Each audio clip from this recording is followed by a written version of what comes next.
Like this video in the next 4.7 seconds or the next team you go against will be RPG spammers. What's good, everybody? We are back with another Call of Duty mobile video. Hope you guys are having a fantastic day today. So with the new update, there's a lot of stuff I wanted to talk to you guys about. Obviously, there are things in the game that were put in the patch notes that most of you guys know about, whether that would be nerfs or new content or new skins, whatever that would be.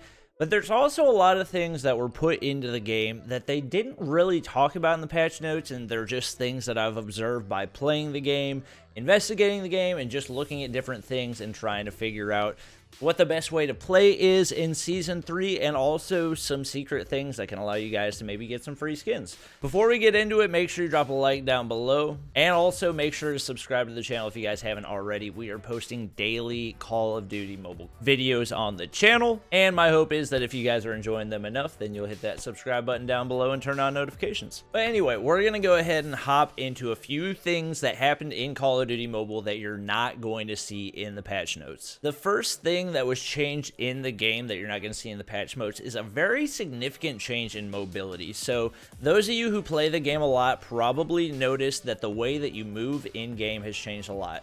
That's not primarily in the speed that you run, the speed that you walk, or anything like that, but mainly in slides and jumps. Now, initially, I thought that the slide was what had been buffed, and actually in Season 2 of Call of Duty Mobile, both slides and jumps got nerfed in the amount of distance they traveled and the amount of momentum they had and things like that. In Season 3, they actually buffed the jump, and so because of the way that I play the game initially, I thought that the slide had been buffed, but actually it's because typically I slide into my jump, and so because of that, it almost seemed like a kind of like a slingshot reaction, when in reality they had just buffed the jump so much that it seemed like they had also buffed the slide. But if you look at them separately, slides really don't take you any farther than they used to, but jumps take you significantly farther, especially when you're using assault rifles and SMGs.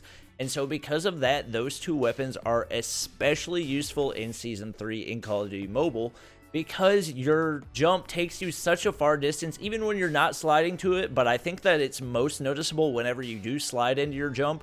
It almost seems like a type of slingshot reaction, and it allows you to be a lot more mobile with those types of weapons. This is not something that you guys are going to see in the patch notes, but it's definitely something to be aware of, and probably something that you're going to want to try to adjust your playstyle based off of. The second thing that you're not going to see in the patch notes for Call of Duty Mobile, but definitely did change, is something that actually Hawksnest discovered on his own. I'm not going to go into detail about that because he did in his video, which will be down in the description, but effectively, whenever Call of Duty Mobile was implementing the buffs for the AK-47 for this season, which are seen in the patch notes, for some reason they implemented the buffs on some of the AK skins and not some of the others. So there are some AK skins that have the new buffed recoil pattern, which is significantly lower and a lot easier to control.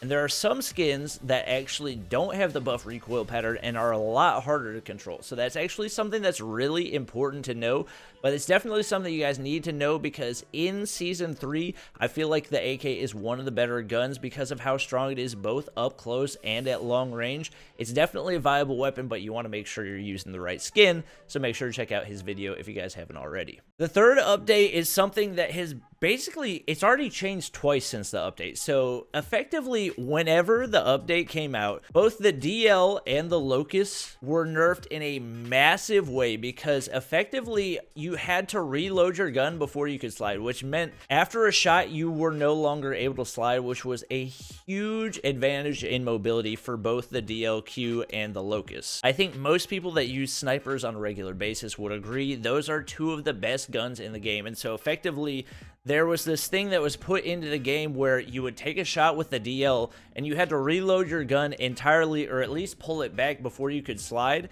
And whenever you've given away your location by taking a shot, that's a massive disadvantage and almost guarantees that you're going to die if you don't hit your first shot. Interestingly enough, I logged into the game today and was playing, and that was actually removed. But that being said, there is something you guys need to know about snipers. Even with that change removed from the game, there is a significantly longer time on scoping in, both for the Arctic 50 and the DLQ. Now, to the naked eye, this might not be totally obvious, but to people that use snipers on a really regular basis, it's very, very clear. And I honestly, at first, didn't notice it with the Arctic 50, but I got into a conversation with a pro player named B-Nates Gamer on Twitter, and he actually said it was a very significant difference. And so I hadn't really been paying attention, primarily because of how much I was paying attention to how much the DL had been nerfed. But once I tried using the Arctic 50, I realized the scope-in speed of that gun is significantly lower, and neither of those changes were mentioned in the patch notes. So that's another thing you guys are going to need to be aware of. Even though they did revert the changes in movement for both the DL and the Locust, those two are still nerfed in a significant way because they increase the amount of time to scope in for both of those guns, as well as for the Arctic 50, and I'm guessing probably for the other semi-automatic snipers as well. The next thing that they didn't mention in the patch notes, which you guys probably saw if you've been watching my live streams over the last couple days, is that you can actually get the new Goliath Scorestreak from opening supply crates. So that's the main reason that I've been using the supply crate as one of my score streaks over the last couple days, rather than any of the other ones, is mainly just so I can get some Goliath gameplay. And we actually were able to get the Goliath Scorestreak in a legendary game, and that video is going to be up on our stream channel soon, so make sure you guys check that out if you haven't already. Link for that will be at the top of the description. But most people are under the impression that as of right now, you can't actually use the Goliath because it's not unlockable. But as is usually the case in the game, the supply crate is able to drop score streaks that are not even unlocked yet because it's completely random, and essentially if it is in the game files, then it is a score streak that's able to be gotten out of the supply crate. So I've been able to use it, but definitely something you need to know is that you are able to get the Goliath out of the supply crate score streak. Now, one change that they did mention in the patch notes is that they had improvements to rank gameplay. This is a pretty vague description of what they did, and I think what they really did is not really so much that they changed the matchmaking system for ranks, which definitely needed to be changed at the higher tiers because it was very easy for a full team of legendaries to get matched up against a full team of masters, which is not very fair. But instead of actually fixing the matchmaking effectively, what they did is they made it so that whenever you go into a rank game, you can't see the rank of any of your opponents. Now, there might be some advantages to this because I think to a certain extent when you're a team full of masters and you're going into a game, you see that it's a team full of legendaries and you're automatically at a mental disadvantage because you automatically think that because they're legendaries, they're going to be better. And a lot of times, teams full of legendaries are not really that good and are pretty easily beatable. And so having that mental disadvantage is a pretty big disadvantage. With that being said, it feels kind of dishonest for Call of Duty Mobile to just make it so that you can't even see the rank of the people that you're going up against at all. And I think for the most part, people would like to be able to see that rank, especially so that they know whether or not matchmaking is broken. It seems right now matchmaking is not working as it's supposed to be, and effectively Call of Duty Mobile is just trying to hide that rather than being honest about the teams that are being matched up against each other, because especially when I was playing the other day, it didn't feel like there were a whole lot of teams that I was going up against that were actually legendary tier when I was playing with a team full of legendaries. And for the most part, I would prefer, even if it's going to put me at a mental disadvantage, to know who I'm going up against, just so that I can know whether or not matchmaking is working correctly. If you guys feel that that's not true and you feel that matchmaking has been really balanced over the last couple days, feel free to let me know down in the comments, but that's just my personal thoughts on it and something that's definitely not really shown in the patch notes. The final thing that Call of Duty Mobile did not tell you in the patch notes that you definitely need to know about is that there are now a way to get paid crates for free, which is not something that has ever been available in the game before. Now, this function works very similarly to how it does in PUBG Mobile, and for those of you who haven't played PUBG Mobile before, I'll go ahead and let you guys know. Effectively, there are different coupons that you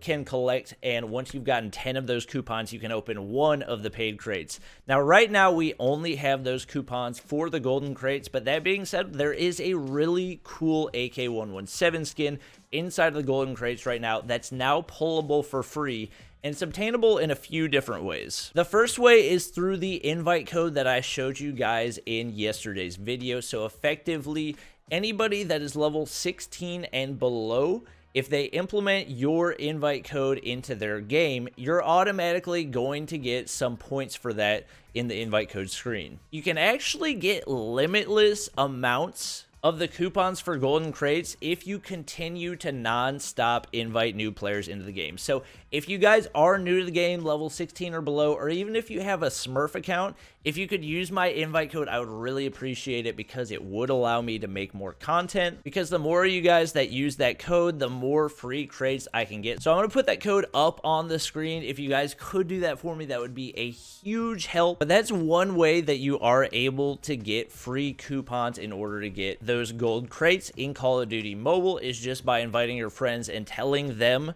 to use that code. But there's also a thing in the weekly challenges now that will allow you to get those coupons for free as well. So effectively, you need 10 of those coupons in order to open one gold crate. Once you've reached 160 points in the weekly events challenge, you can get 10 of those for free. So even if you're not able to invite any of your friends to the game, you can still get crates for free just by doing those every week.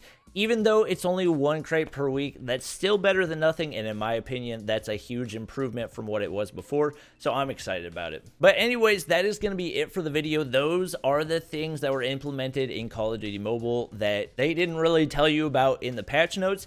If you guys enjoyed the video, make sure you drop a thumbs up down below. Also, make sure to subscribe to the squad if you guys haven't already. We're posting daily Call of Duty mobiles on this channel, and on weekdays, we're streaming over on the stream channel as well, so make sure you guys subscribe over there. Link for that is at the top of the description. Make sure you do that, and I'll see you guys next time.